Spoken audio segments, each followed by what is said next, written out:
Hello, everybody. Welcome back to the one and only Baltimore Blase. Today, we have major updates with the Rachel Morin case that is cultivated Maryland in the United States by storm. The suspect that is accused of causing this horrific crime has been apprehended June 14th in the late night of Friday in Tulsa, Oklahoma. Now, today, as of March 31st, trial has begun. I'll break down everything that we have so far, starting all the way from the beginning of this investigation. But first, let's run the intro. I'm here for the content. I know there's already a couple of videos that's been released over the past years breaking down the case, but I just haven't seen anyone give updates. I mean, as of today, the trial started today. I haven't seen anybody talk about it since then. Except for the news, but personally, anything is better for the news because I'm not gonna talk to you like this and bring expert detectives to tell you what really happened. I'm not gonna talk like that. We're just gonna keep this a simple timeline, simple breakdown of what happened from the day of what the suspect allegedly was doing in the US the whole time. I did all that digging and I got it for you. So let's get into it.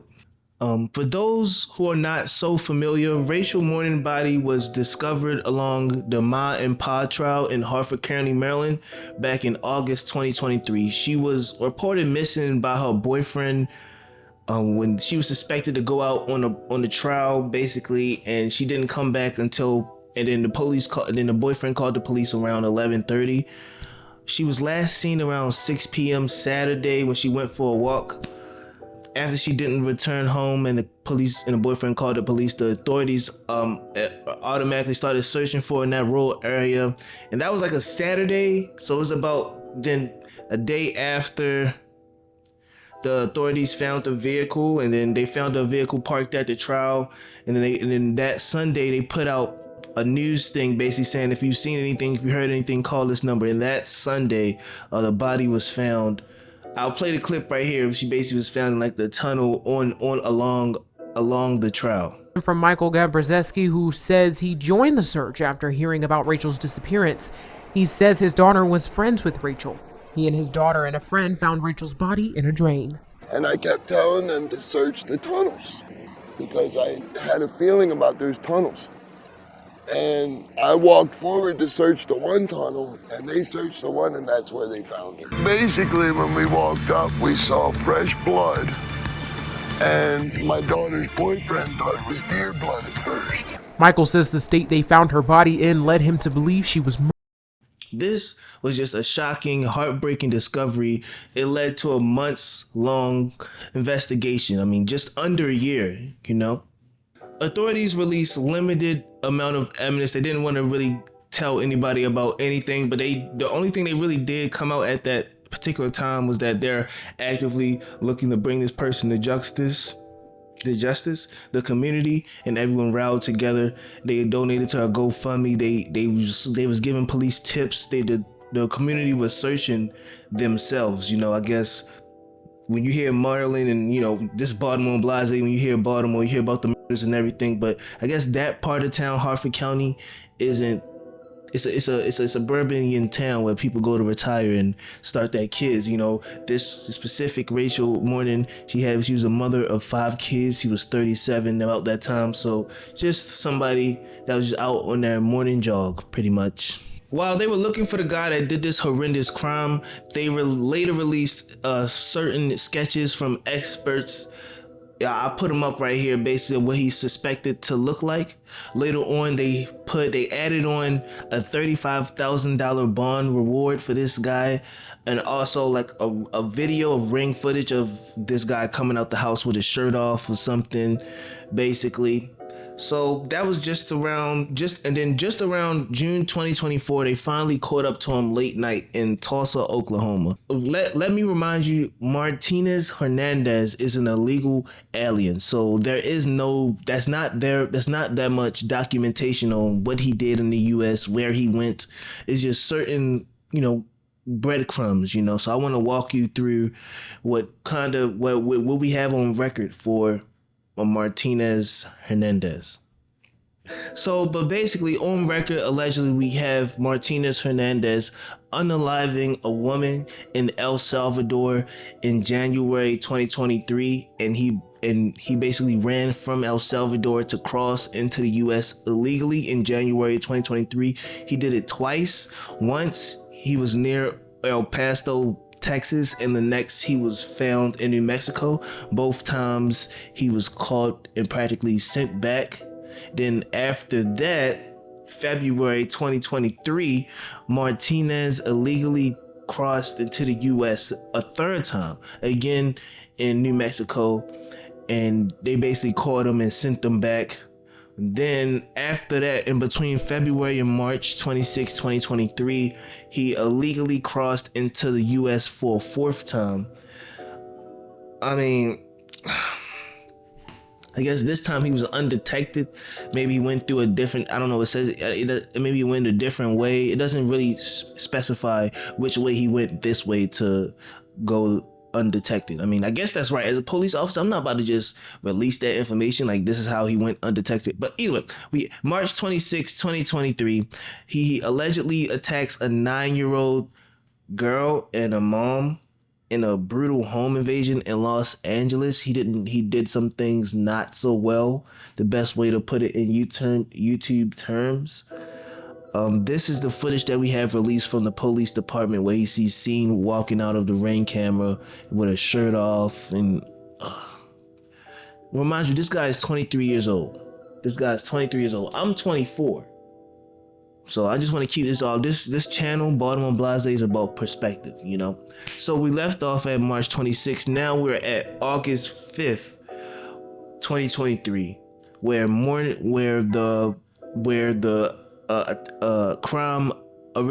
this whole video originated from. August 5th, 2023. The 37-year-old mother of 5, she vanishes for a walk on this trail in Bel Air around 6 p.m. This was happening on August 5th, and then the following day that her body was found 1 p.m. near the 2 tunnels that I told you about. The search for a missing woman in Harford County came to a tragic end earlier today when neighbors found her body at a local trail in Bel Air. WMAR 2 News' Janae Wright has the details of how she was found. The Bel Air community is now mourning the death of 37-year-old Rachel Morin after her body was found on Ma and Pa Trail Sunday afternoon. And then next we have August 17th, 2023, where the cops were able to match the DNA found in Rachel's morning to this illegal immigrant. No. They matched the DNA. I was just about to say, like, how do they match the DNA to an illegal immigrant? But they matched the DNA basically from a scene that was left at the LA crime back in. So basically the DNA he left in March 26th, they was able to connect that to him in August 17th, 2023. And then pretty much it goes a lot cold because I guess they already connect, because you know when the police start connecting the dots, they go quiet. So then that's upcoming. This is December 22nd, 2024, when Donald Trump brings out the mother of Rachel Morin, Patty Morin, to bring more awareness to the situation. I also have footage of that. Thank you. Thank you. The first time I met President Trump in person, he invited us to lunch, my attorney and I. And to be honest, I didn't do anything. I just sat there.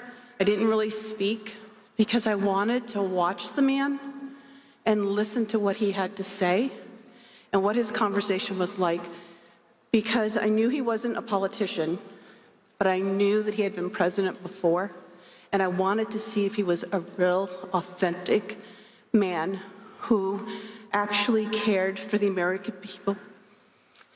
And so I watched him. I watched how he interacted. I also watched how much his staff really respected him and how much his staff loved working for him.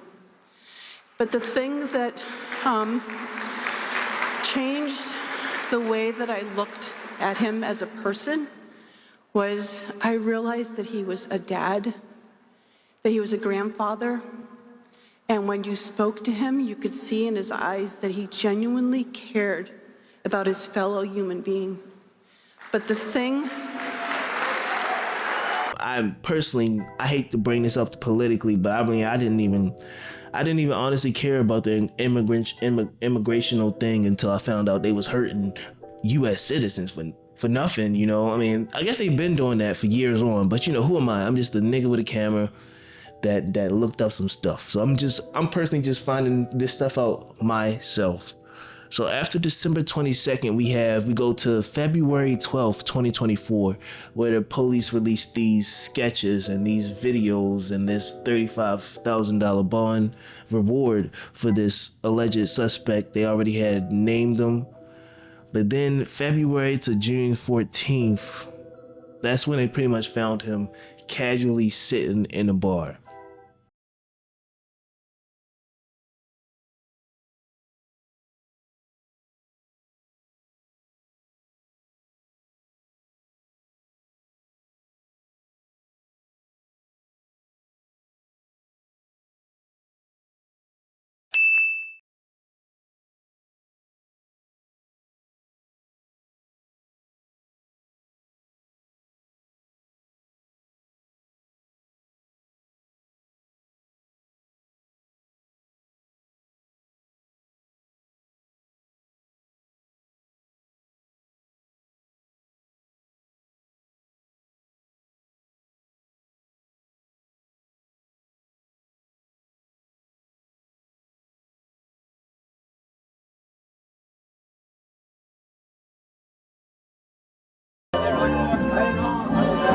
Rafael, Ohama.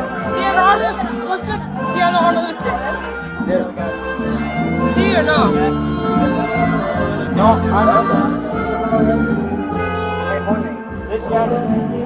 ¿te hago foro? ¿Ah? No?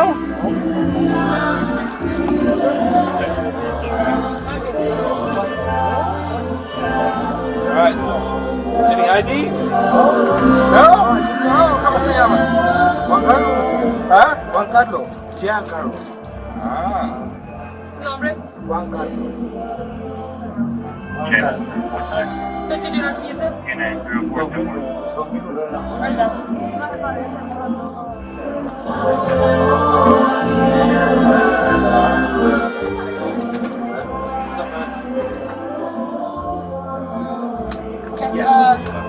¿Su nombre?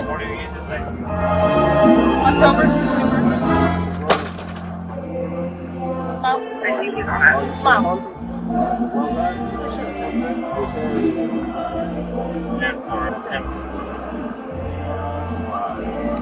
21 for 2020 back.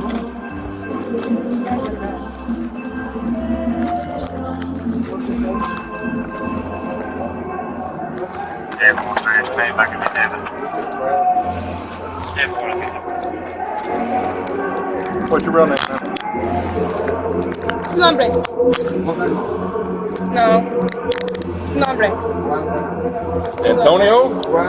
Antonio. Antonio. Sí. Juan Carlos. No. That's it. I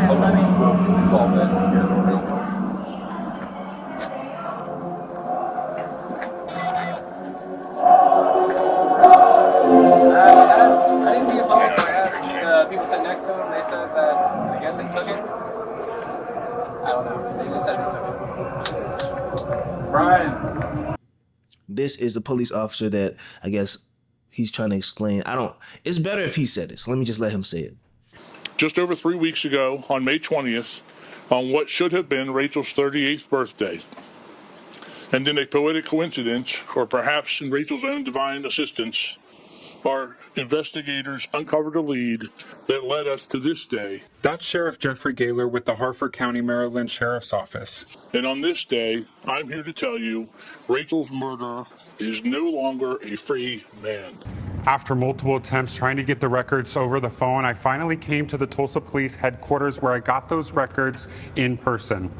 The arrest report didn't provide any further information than what we already know. But while there, I talked with Officer Danny Bean. He says he didn't know why or how Hernandez found his way to Tulsa, but is glad officers stepped in. Our entire community in Tulsa is, happy to have someone like this not here anymore and need to go answer for what he's done.